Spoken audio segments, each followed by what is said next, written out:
You're listening to the Coffee Before You Talk to Me podcast, hosted by Bean Muggin Coffee Co. Welcome to the Coffee Before You Talk to Me podcast, hosted by Bean Muggin Coffee Co. I am Jose, along with Tom. Tom, who do we have today? So our first in-studio guest today, our really good friend Josh from Josh Ketcham Photo, who played a huge part back at the in the early stages of Bean Muggin, doing a lot of product shots for us, and we actually use all of his photos on our bag labeling now as well. So Josh, good to have you. I'm stoked to be here, guys. Welcome. It's awesome to be on here, and you guys have been such a pivotal part of my my journey. So I'm happy to join you guys on the podcast. Good stuff, man. We really appreciate you coming in. Yeah. So, listen, I know you have a busy day today, right? So, I know we spoke previously. We have, obviously recording this super early in the morning on Saturday. After here, you're going back down to the island. You have some portrait work. You have some landscape shots. It's just ramping up the weekend. It's going to be a crazy one, but starting it on a good note. So my question to you is like, what gets you up in the morning? So I usually start my morning, cup of coffee, go see the sunrise. Whether it's good or not, it's always good to get on the beach and start the day like that. And it already kicks me off on a good note. So. And then after that, it's either portrait, editing, storm chasing. It's one or the other. So I was always wondering how Josh gets all these killer beach photos and how he possibly has time to go to the beach. And now I know he goes every morning to watch the sunrise, and I'm sure the camera's right there with you. My camera's always in my car. It's always with me because you just never know when you're going to need it. And, it's always a good piece to have. I think it's like Twister with his storm chasing. That's what I think of.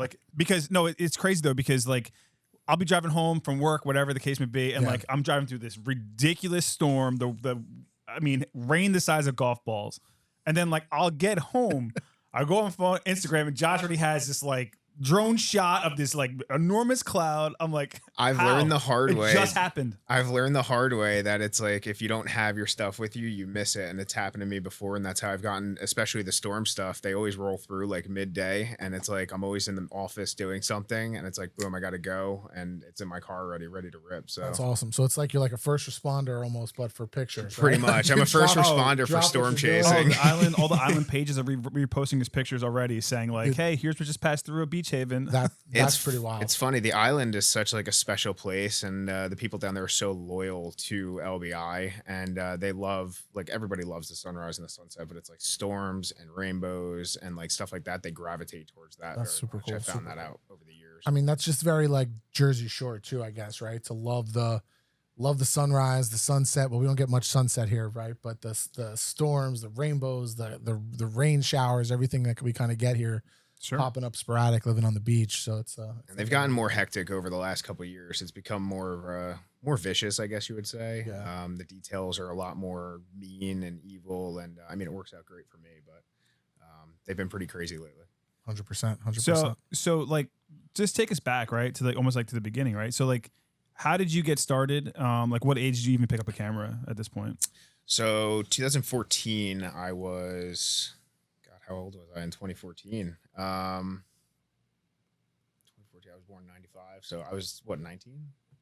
I was 19. Started shooting with my iPhone, really. And that went on until about 2017. So for 3 years, I really just did iPhone photography. Was posting on Facebook, Instagram, and people loved it. It was fun. It was just kind of a hobby at that point. And then a buddy actually texted me one day and was like, I'm getting rid of this camera. Do you want it? And just gave it to me. And that's really where it all took off. And Wow. I started in surf photography and then eventually. So you've been shooting with we'll call it a real camera because, Yes. At this point, an iPhone is a pretty real camera for everybody. But The iPhones are crazy. a professional camera for only 6 years. Correct. That's pretty wild, I have to say. If you guys, everyone will share Josh's info at the end. But when you see all of his stuff and his photos and his drone work, it's pretty wild. You're only 6 years, really. Yeah, I picked it up and just I buried myself in it. It was it became my life, and I was going through a hard time, so it was kind of just a coping mechanism at the same time, but it really became a part of me and who I was. And I was at the beach every day shooting surf. There was it's funny, when I first got my camera, waves were every single day, literally every single day, so it was the perfect timing. And it was just a lot of trial and error. Well, yeah, I was going to ask you, what got you to the beach? Was it always beach for you? Even as a kid, was it the beach was the place for you, or? Yeah, the beach was the spot. Going with my friends, we would like that was like kind of the first spot my parents would let me ride my bike by myself. So like we would link up and go to the beach. So the beach has always been a big staple in my life, and so I love the sunrises, and I've always loved pretty much the ocean and how powerful it is, and how mean it can be, and how gentle it can be all at the same time. So I like capturing that and Dude, trying to showcase and it. you really capture it in your photos too. Like it's not like it's just me or Jose out there taking a picture. Although I think we do pretty good when we take pictures. You guys got it going on. You send me some back end stuff, and it's fun. We're no Josh Ketcham yet, but we're working on it. We actually took a road trip to do some photos and videos and make some bean mugging reels. So I think we can now relate to the hecticness of like trying to get the shot as we were running up and down the Wildwood and the Atlantic City and the Seaside and Point Pleasant Boardwalk. Josh knows. I went out with him to do like sunrise, like sunrise shots, and like it's. Let me tell you something about the photos. You see that photo on Instagram, and you're like, "Oh my god, what a beautiful day! What a picture!" And you don't realize that it's February, and that it was frozen, or it is. I mean, the coldest of coldest mornings. We're out there. And like I know I'm in trouble when I show up and he's like in like 7-degree layer clothing and I have like no gloves, just a jacket. I have stuff for snow for all of it, and he rolled up no gloves. He's like, my hands are cold. I'm like, well, that makes sense because you didn't bring your gloves in. It's frozen. Winter time. And for the record, Jose and I were down here a couple days ago doing the pilot episode of the podcast, right? Yeah. And it was 85 degrees out that day, and he was cold because the fan here in the podcast room was blowing on him. Yeah. So I could only imagine what it was like out on the beach. I tried to even get like warmer for like the next sunrise shot, but it didn't work. See, I love winter time because I'm naturally like I sweat in the winter. It's just I was gifted with the sweating. I hate it. I don't think horrible. it's a gift. I have the same curse. I hate summertime. It's my least favorite. Like I love it because it's super busy and there's so much to do, but it's like I can't deal with the heat. So winter sunrises are actually better in my opinion than summer sunrises. There's got to be some science behind it. It's way above my pay grade, but you don't even mean just on the way you feel out there. I think they're genuinely more colorful, more dramatic. And I always like with snow on the ground too. It adds that extra layer of, anytime fun. There's snow on the beach, I feel like is like the coolest thing ever. It's amazing. Yeah. And I've done a couple drone shots with the snow on the beach and people love it. It's because it's like, they don't think of the beach when they think of snow. Right. So it brings a whole different, aspect. 100%. Like I've been telling Jose one of these years, and of course we had like literally no snow this past year here, that I want to go down to the beach with my mug of coffee and take a picture in the snow on the beach. And of course this year we had 0 snow. They're keeping you waiting. I'm really not. Yeah. They're keeping you waiting. They're keeping me waiting for sure. I will sacrifice. Well, I think you can wait after that one sunrise session. Jay thinks it's not going to happen. We're like, no, Jay. Tom said he's going to the beach. He's going in. Yeah. He's going for a swim with a cup of coffee. Oh my God, do it! I'll do it with you. It hasn't snowed yet. I'm there. Hasn't snowed. I'll send the drone up and we'll get you doing it. We'll document it. It's like a give and take. I guess I either get my picture with the snow on the beach, or I don't have to shovel the driveway. So pros and cons. So you're weighing them out. So real quick. So to bring it back. So you start now. You have a camera for only 6 years. Correct. I guess the question is like, so you have these iPhone photos for like the first 3. Then you pick up your first camera, and now you're shooting. You're traveling. You're getting better. You're honing the craft, and then now you start selling prints online, things like that. Like explain that process of like when you were like, hey, listen, I could really capture these images. Now I could really sell them, and people are like asking for it or things like that. Like, what was that process like? Yeah, it was pretty surreal. Because like I said, I just did it as a hobby. It was kind of something for fun, and then people were like, "Oh, I want to buy this," and it was kind of crazy. It was like I took this picture and somebody wants to hang it in their house, so it was pretty cool. Most of it was just like friends of my parents or friends of friends, and then it started blowing up to where I started shooting more and getting more out of the box and. Doing bigger pictures, living room pieces for people. So it took off very quick. And now it's work. And it's not even work. I can't even say that because I love doing it. Yeah. But it's how I make a living. So it's fantastic. great. But yeah, it just started off as friends, and then word of mouth and social media really took off and did its thing. That's what the biggest thing was.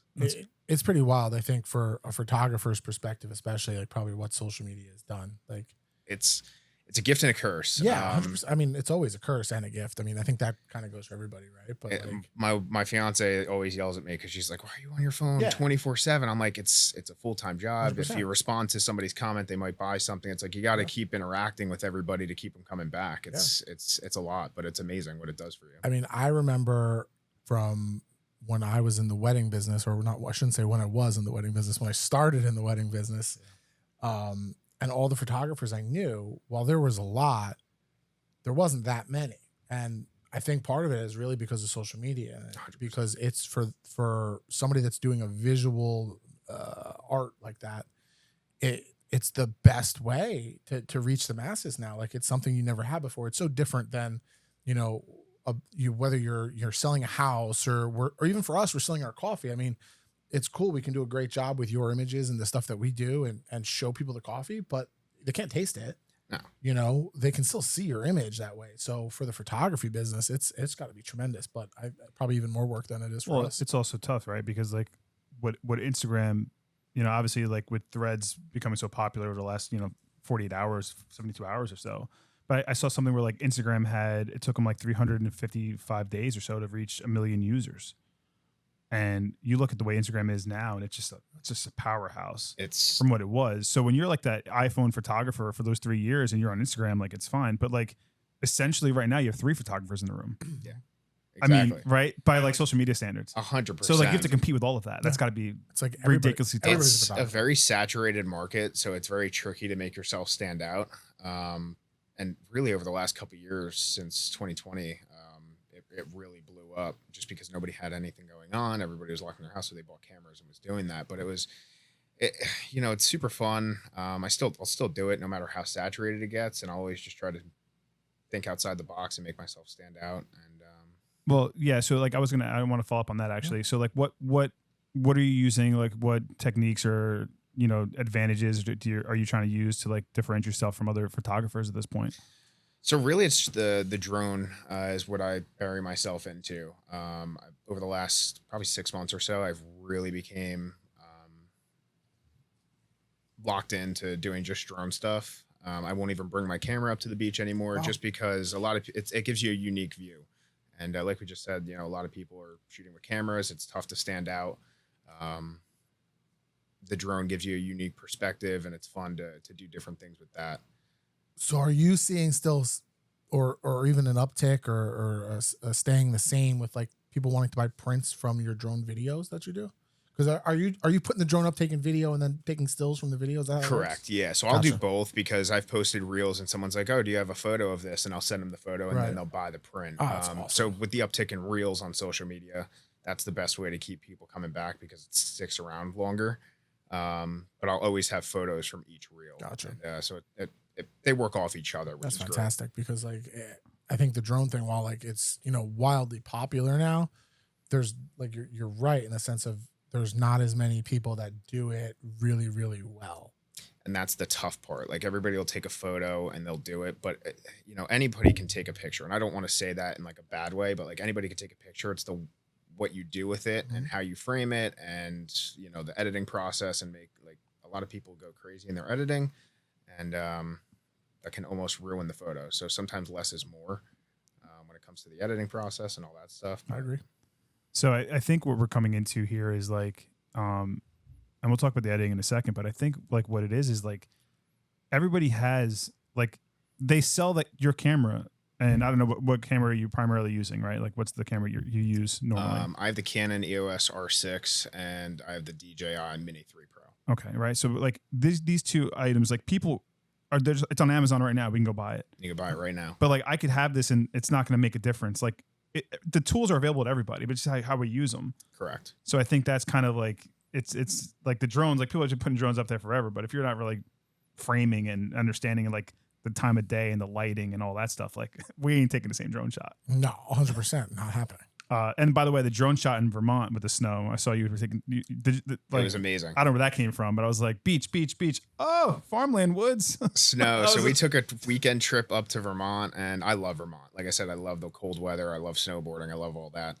So we took a weekend trip up, and as soon as we got there, we got the car unpacked, started dumping snow. So I was like, I gotta fly the drone. I sent it up, and it was magical. It was great. Yeah. And again, it gives you a unique perspective because I got to fly up really high. There was this house up in the mountains, and I focused on this house, and it's just like so much depth to the photo. So yeah, and you can't get that with the camera. When you follow him on Instagram at the end of the show, like it's like this red barn, right? We're talking about this red barn. That one was just on the side of the road, pulled over. That one was actually with a camera. Listen, I saw that. It was crazy. I think that's like one of my favorite things about like people that do what you do, Josh, is like the eye, and like Jose is way more creative than I am with stuff like that, right? Like we try to do all the bean mugging stuff and everything, and take the picture of this, and we'll put the bag of coffee here, but it's so hard. Like, and it's just like an innate sense that I feel like you have, where you're driving down the road and you stop the car literally on the side of the road because you see a red barn. Yep. That's just a red barn to 100 people that pass it, and the 101st person that barn's been there forever. Is like that's a great and only spot so many people were like, oh man, this is it, like, and you didn't realize, and like then people, the locals there go, wow, look at that barn, is really nice, right? Like, I'm sure it's funny. I actually had a friend that lived out there, and it's off Route 4 in Vermont, and he was just like, is that the red barn? And he knew exactly what barn it was. He was like, I just didn't know it looked like that. Like, I drive by it all the time. He literally did exactly what you guys said, and he's like, I had no idea it looked like that. So it's, you never know. I shoot everything, and if it works, it does. If it works, it works. If it doesn't, it doesn't. Yeah. So the creative process, right? Like, what's that for you, from like shooting to editing? I mean, I'm sure it's changed over the years, right? Yeah, it's always changing, and I get really excited, to edit. I love editing. It's fun because I try 1,000,001 different things, and just throw stuff at the wall and see what sticks. The process for me is it's more thrilling to chase whatever I'm shooting, and then get the shot and then edit it, than it is to get the shot and edit it. I like the chasing more than I do. So all right, I got a question. So you do a lot of landscape stuff. We know that, we've talked about that, right? And you do portraits. Correct. And you shoot some weddings. Yep. What's harder to chase, people or the storm?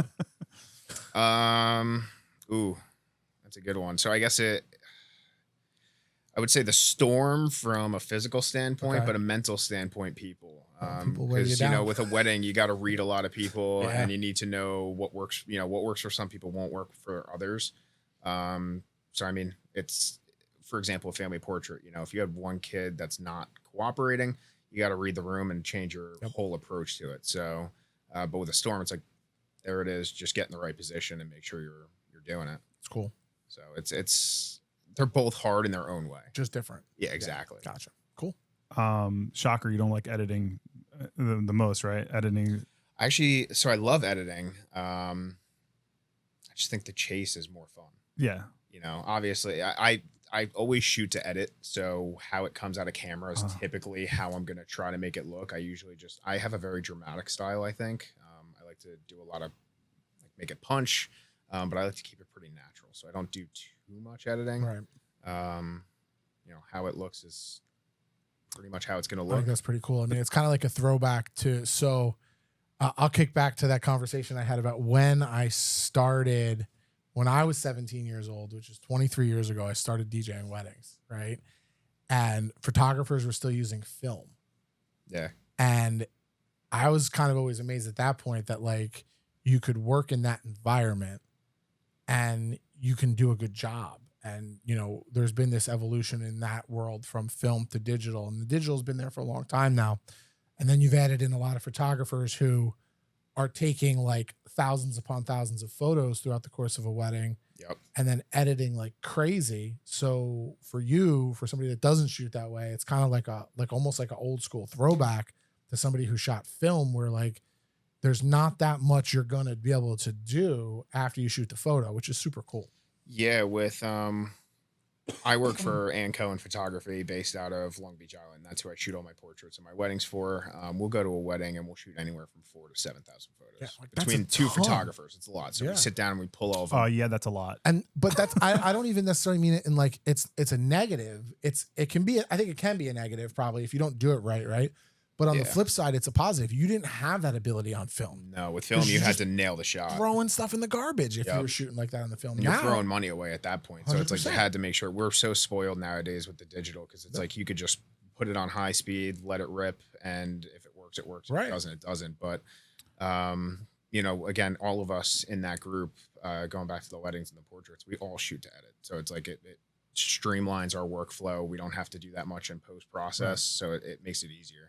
It's crazy you say that because like again, he was saying before, like I do like take a lot of the photos for Bean Muggin and like a lot of like that part of it, but like I've never thought of shooting to edit, like ever.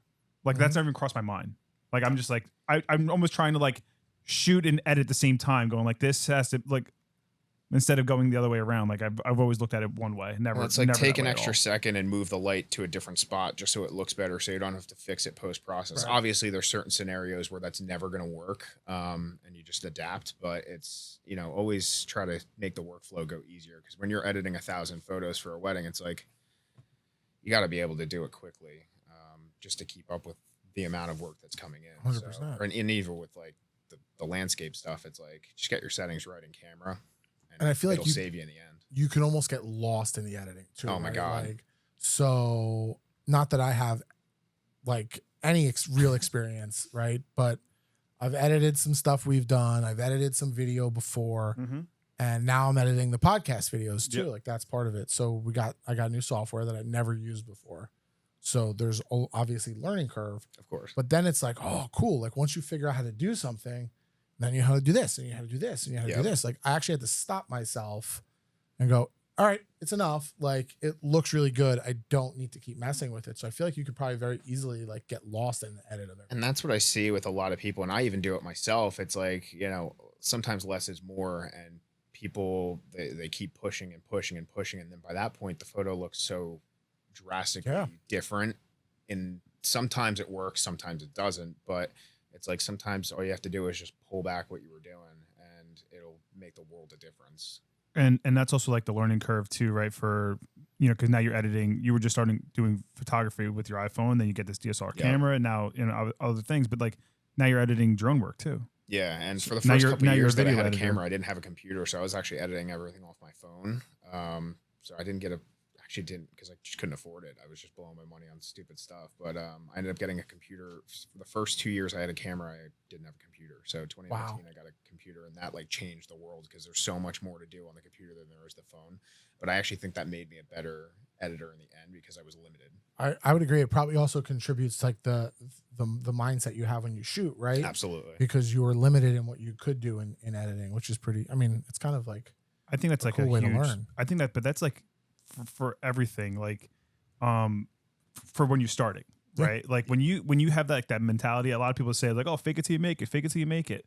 But like, if you really do all of your own, we never went out to a social media person and said, hey, can you do our photos and make graphics and this and that? We just start scrapping by and figuring out, and you're teaching yourself and you're learning this part and that part. Like now you know how, you just keep building your arsenal. Like if you didn't have that, if you had that computer or you outsourced it, you would never get this far, because you were just never in the trenches. Yeah, 100%. And like, it's funny, I never did product stuff before you guys approached me, and it was such a eye opener, and it completely changed how I did a bunch of stuff too, because it was like, now I have a subject that's, a different type of subject to work with.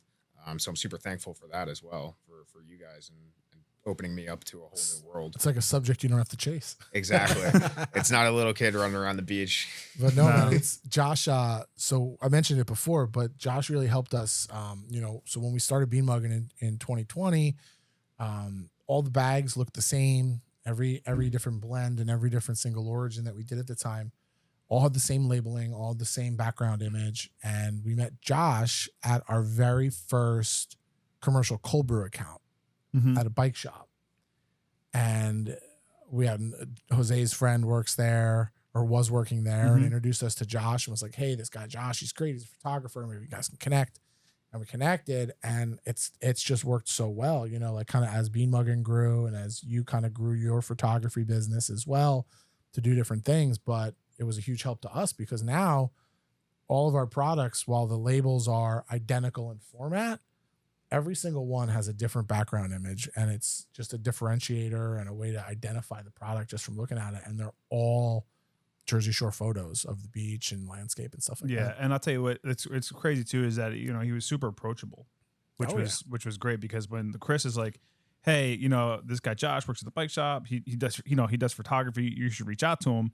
I said, yeah, okay, no problem. So I went on his Instagram. I was like, bro, Josh got like 7,000 followers. What does he want with me? Like, I got to talk to this. Like, it was just crazy. I was like, okay, hey, it's Jose over at B-Mug, and I co-own this coffee company. But see, it's funny. We all had the same mindset. It's, we all supported local. I was working at a local business at the time. So like, we all had the same mindset of we all do better when we all do better. And we all just wanted to help each other and feed off of each other. And we've been doing that for the last 3 years. So it's like, and we're going to continue to keep doing that for years going forward, which is awesome. So. Yeah. And I just think that's important, right? Like just, everybody's just taking care of each other. Everyone's like, in the mix together in the trenches. I mean, I think it's kind of really what led us here to where we're sitting today and even doing the podcast, I mean, Josh is our first guest for a reason. Yeah. Which I'm honored. Thank you. No, and we appreciate it. Oh, it was like that immediately, like 100%. Like when we were putting a list together of, all right, who can we ask to be on the podcast in the first quote unquote season that we're going to do? You were the first person we thought of. And we're like, you're the first person that's going to be on the show because you were involved so early on.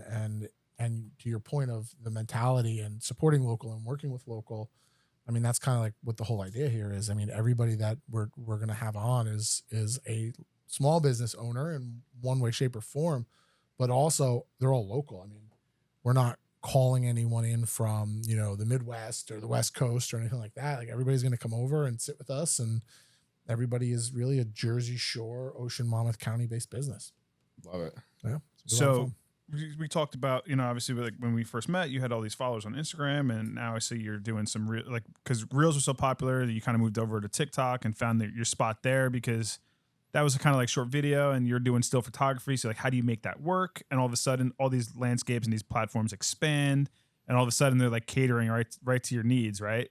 So at this point, like Instagram versus TikTok, what works, what doesn't? I know you're getting like 13,000 views on your Reels, which is still like, I've built up such a platform on Instagram and even Facebook. Facebook doesn't really work for the videos as much, but I built up a platform on Facebook really well. TikTok's tricky, just because people are flowing through so fast, so they probably skip over. I don't get that much engagement on there, but you never know it only takes one video to blow up. So I keep posting on everything. But Instagram's really like where I found a home, just because again, I built up a lot of friends and an audience on there, which is great. I think that kind of applies to everybody. Like everybody tries to spread across every platform they can because you kind of have to now. But it seems like everybody has like their home base, right? 100%. I mean, for a while for us, I felt like it was Facebook when we first started. And that might just speak more to like our connections, and where they live. But I think our base has really shifted from Facebook to Instagram as well. We're still kind of in the same boat with you at TikTok, and it's just, keeping at it and trying to grow it and grow and grow it. I mean, not just to be clear, I mean, we do have a post on Threads, like just because we had to. I've been posting on Threads, and he says that. Great. Wait, he says that like it's been a thing. It's like 48 hours old. I'm still having anxiety about there's another social media thing I have to pay attention. Tom texted me. I think it was like Thursday night at like 11 o'clock. Like 11 o'clock. This is like how this conversation goes. He's like, "Hey, this Threads thing, you on this yet? You kind of figure this out? What's going on with Threads?" I sent him a screenshot of us already having our profile, our message, everything. I'm like, bro, I'm already on it. Like, I don't know what to do, but I'm like, I feel like this is right. It's funny. Josh, you were the first person I saw share something about Threads. Like the day it went live, it was like on your Instagram or whatever you shared. And I'm like, what the hell is this? And why don't I know about it? And now, why do I want to know about it? And I still don't really want to know about it, but I guess I'm going to have to, right? So Thursday night, I got back and it was a long day. I'm laying in bed and I saw something about Threads. I was like, I don't know what this is. And I don't really like change, like Instagram, Facebook. If it ain't broke, don't fix it. And there's, I guess, like a big war going on between the higher ups and all the social media stuff. And that's where Threads came in. And I was like, let me try it. Because I regret not getting into TikTok earlier, because all the people that did, it worked out great for them. So Threads, I was like, I got to get on it, try posting. And I think I'm almost up to 500 followers in 48 hours, which is great. I mean, it's cool because it's like another way to engage with a lot of the same followers, right? Because I know a lot of people that are on Instagram. Yeah. but they don't really engage with Instagram. No, they just watch. They just watch. So Exactly. now the connection was so easily made with Threads because it's just you're basically transferring over a bunch of your Instagram people.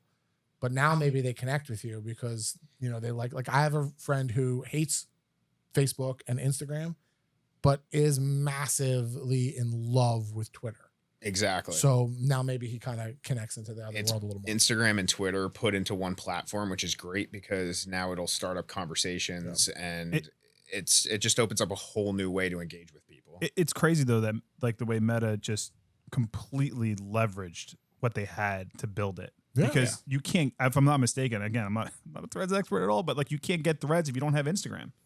I don't think you can. It's Threads, an Instagram app. Like it's like you need the element. So they like if your linked buddy's up. like, hey, listen, I'm gonna get on Threads now because I would like short form text and 500 characters, something like that. You have to get Instagram first. So like they're still like they're just gonna just. I mean, I kind of have a feeling like that down the road everything is gonna like, I don't know if merge into one. All the Meta products is the right way to put it, but they're becoming so much more interconnected. I mean, Oh yeah. for the regular person, I guess Facebook and Instagram aren't that connected, but on the business side, it's completely connected now. So that's kind of like the first step. Right? Well, so for me, Instagram always wants me to share my photos to Facebook because I have the two pages linked up. So they're connected. I don't do that because I like to post separate things. Because again, it's separate audiences. But even sorry to cut you off, but even like the framing of a picture can't be the same. Like I don't like putting one by one squares compression on is different, Facebook. Like too. I don't. Doesn't make any sense to me. What I love about Threads is it doesn't crop, it doesn't compress anything. Twitter does the same thing, and that's why I love Twitter so much. Is it doesn't kill the quality. Instagram's compression is tough, so I have to adapt I didn't even to know that. you're on Twitter. You're on Twitter too. I'm on Twitter. Holy. Oh boy, stop! Don't get me started. I'm everywhere. I think I might have a Twitter account.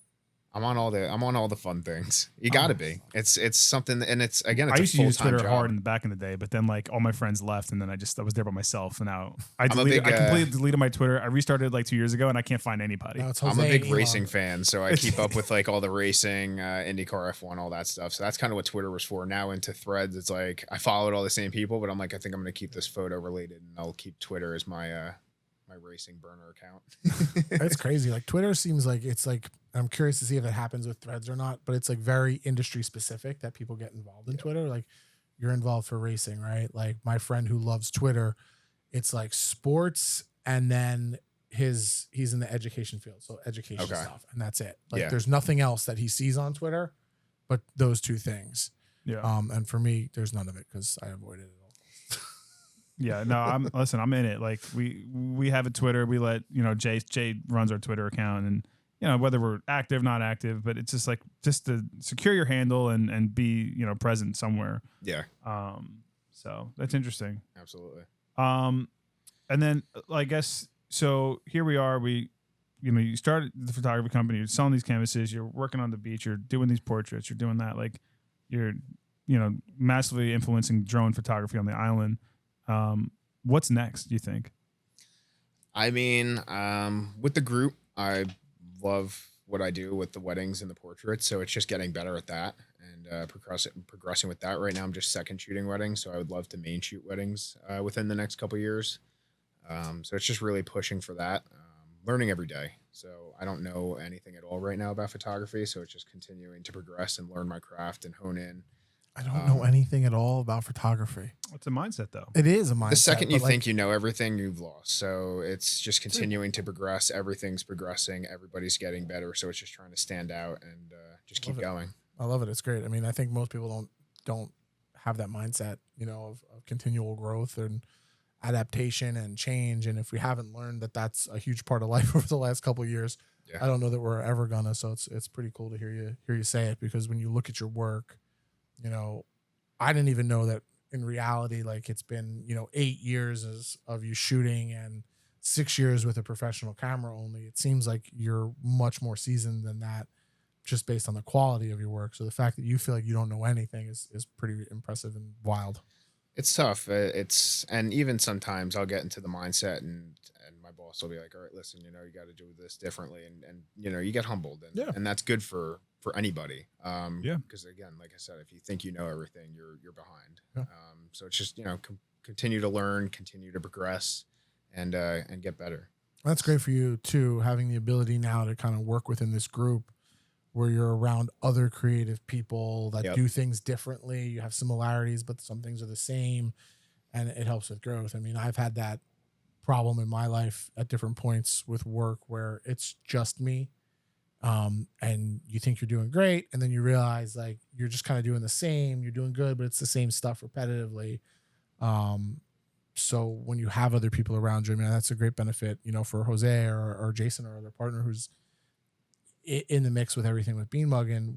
You know, it kind of just keeps the creative juices flowing, and like it makes you realize like you've been a little stagnant. Let's take it up a notch. Try this, try that. It helps a lot. And that's what's nice about having a group is like, you know, I overthink everything. I'm my own worst critic. So I'll look at something, I'll be like, oh, this is horrible, but I'll send it out and they'll be like, oh, change this. And I change that and it works. You know, it's nice to have those other people to influence you and keep you motivated and keep you going and also keep you humble all at the same time. So yeah, it's nice.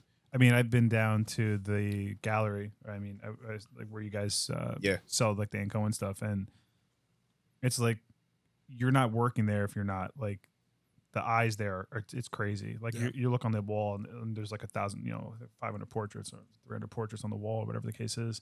But like there are like massive shots in there and you're like, wow, this is like, you know what I mean? Like, so like to be amongst that crowd and like it's gotta, you know, you're like, okay, like you next to the next photographer and this one, you're like, oh boy, like I got to keep moving. So it's interesting. And I got lucky with the group that I'm in.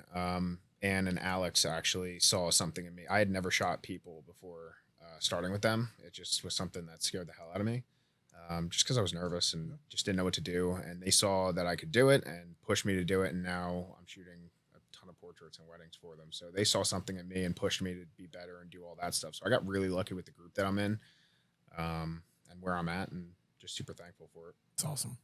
So, so somebody who's like picking up a camera now for the first time, or is not even at that point, they're just shopping on Amazon and seeing what they want to do, or going on TikTok and saying I could do this, or like what do you tell somebody who's like, hey, listen, I think I want to be a photographer?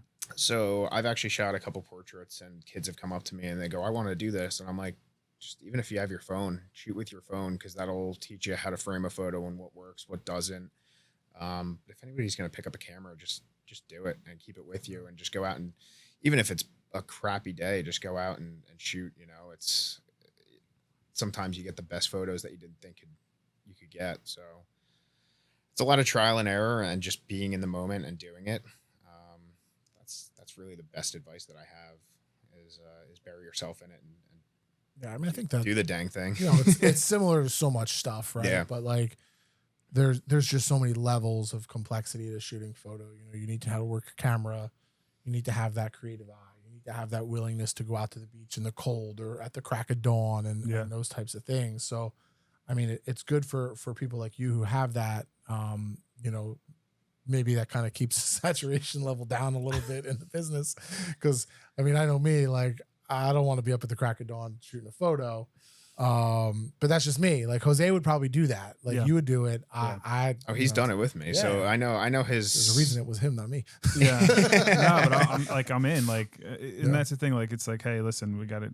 Like, you're like, what time? You're like, oh, you know, he sent me like screenshots. Oh, well, the sun rises at this time. So like 5:30, we got to be on the beach and getting going. He's like, all right, I'm there. So we roll up and we might be, you know, sleepy eyed and dragging, but we're there, we're doing it. Cause that's when it works. So it's like, I'm getting to work. I'm getting to work at, you know, 8:30 and I've already been out like portrait shots. Like, but it starts your day off on such a good note. If you wake up and you're on the beach at 6, you get home by 7:30. It's like, everybody's still sleeping. Yep. You've already done so much, so it sets the tone for the day and it gets you going. 100%. I feel like that's why doing the podcast in the morning is perfect. Yeah, exactly. That's why when I was like, how early can you guys do? Because I'm up. Like, let's do it. I can't lose today. Earlier. Already won. No, yeah, 100%.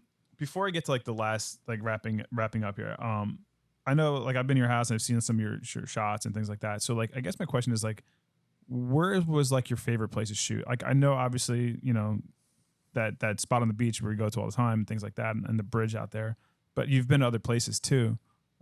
Where's your favorite place to shoot? Really it's any beach. It's I can't beaches. really pinpoint a certain spot. Like I grew up in Point or near in Brick, so near Point Pleasant. So that the inlet has a very, very special place in my heart. I did a collaboration with Last Wave Beer Co. and did my photo on their beer can. So That's awesome. that spot will always hold a special place in my heart. But it's really any beach,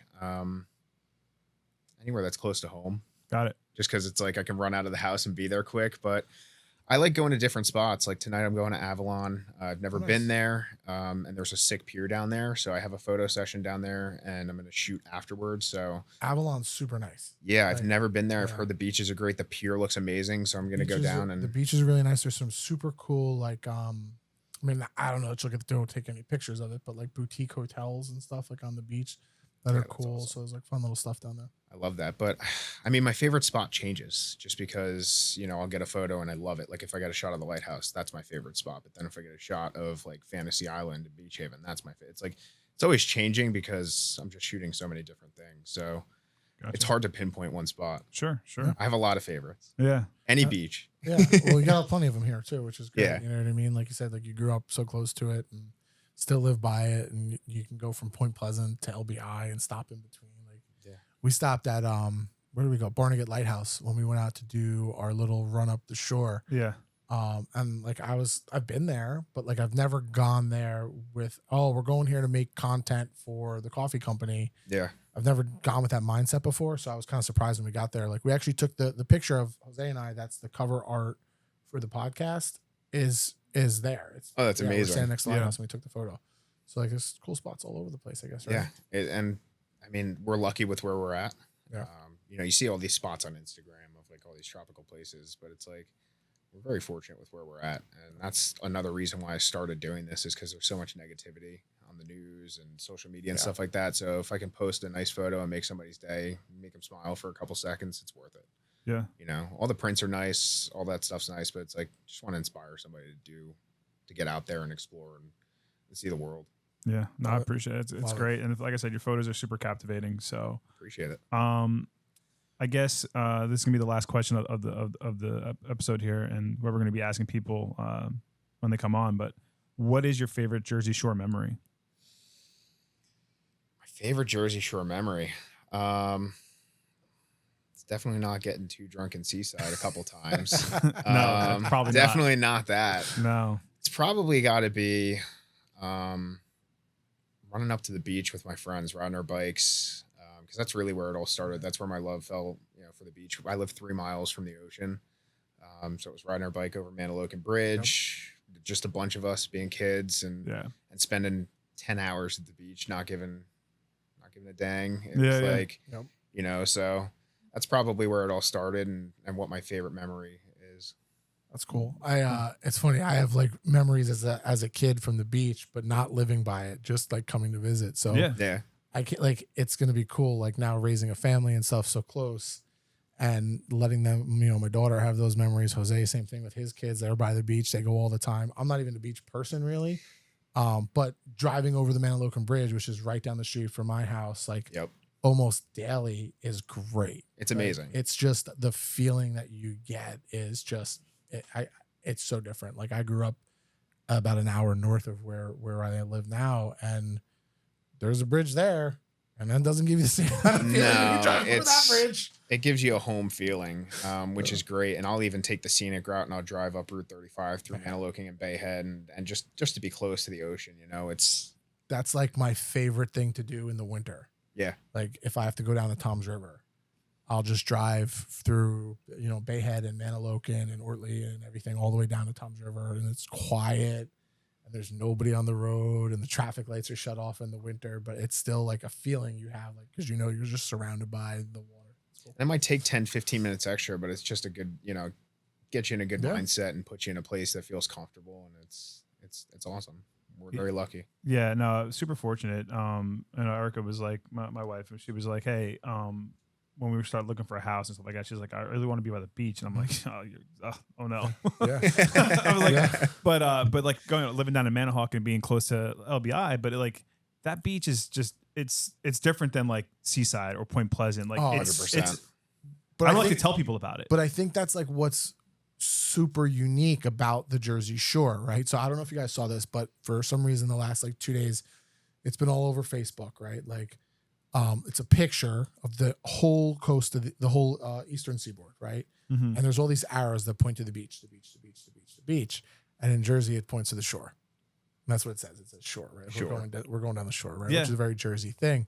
But like, I think that's what's super unique about the Jersey Shore is every town is so different from one another. And even though they're small towns, you know, like Point Pleasant is different than Seaside. Well, even like where you're going today.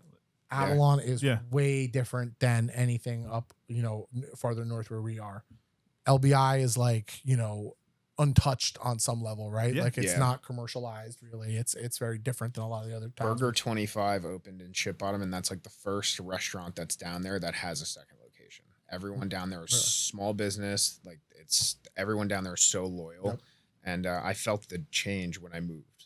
Because like I said, I grew up near Point Pleasant, and there was a handful of businesses that really supported me. Yep. But down there, it was like a whole different feel. Which Everybody is grasped. wild because even Point Pleasant is still very like close-knit community and small business. Yes. There's not a lot of big businesses in the town, but comparatively to LBI, it's much bigger. It's You know, different. you have a Stop and Shop in Point Pleasant. There's no Stop and Shop on LBI. No, right? you have an Acme down there, and that's it. Otherwise, it's like you have the little markets, Yeah. and it's, Even like the gas stations though, like they're like Brennan gas stations. Brennan gas. They're You're not not gonna see Exxon that Mobil much. and things like Yeah. that. Like it's just It's interesting. cool. It's very cool. So It's fun. super unique. All right. Well, listen, we appreciate you coming on. happy to be here. Like it was really like super awesome. grateful. Where can people, you know, connect with you and find you and things like that? So Josh Ketcham photo on Instagram and Threads now. And then Josh Ketcham photography on Facebook. And if you're interested in any beach portraits or weddings, you can find me at anncohen.com. Good stuff. Good stuff. And all that, I know all that contact info for the portrait stuff is right on your Instagram page. So Yeah, get you right there. it takes you straight to the studio page, and you can see what we do and what we're about. Love it, man. Well, definitely, again, thank you for your help in the early stages of Bean Muggin', and thank you for being the first in studio guest We're just getting started. on the Coffee Before You Talk to Me podcast. So long. Thank you for tuning in to another episode of Coffee Before You Talk to Me. Don't forget to follow us on social media at Bean Muggin' Coffee Code and subscribe on YouTube, Spotify, or wherever you listen to podcasts. Until next time, keep that coffee hot. And please, coffee before you talk to me.